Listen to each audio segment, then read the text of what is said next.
হে মুসা, যদি তুমি সত্যবাদী হও তবে তোমার রবকে আমাদের নিজে চোখে দেখাও।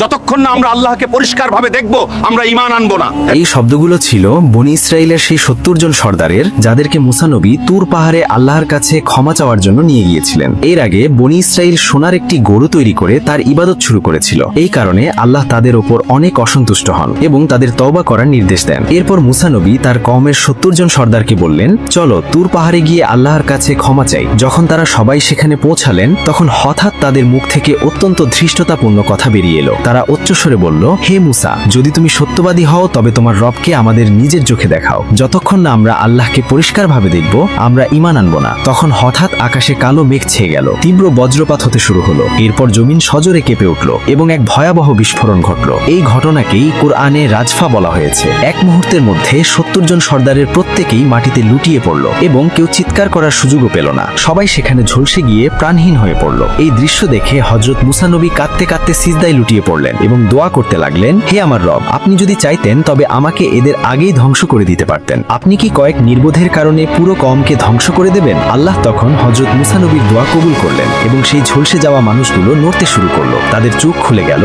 এবং 70 জন মানুষই আবার জীবিত হয়ে দাঁড়িয়ে গেল। তখন তারা নিজেদের ভুল বুঝতে পেরে মাথা নত করে চোখের পানি ফেলে সবাই আল্লাহর সামনে দাঁড়িয়ে রইলেন। এটি আল্লাহর কুদরতের সেই দৃশ্য যা কুরআনে বর্ণনা করা হয়েছে। এক মুহূর্তেই মৃত্যু এবং এক মুহূর্তেই জীবন। আল্লাহ আমাদের সবাইকে ঈমানের সাথে মৃত্যু নসিব করুন, আমিন।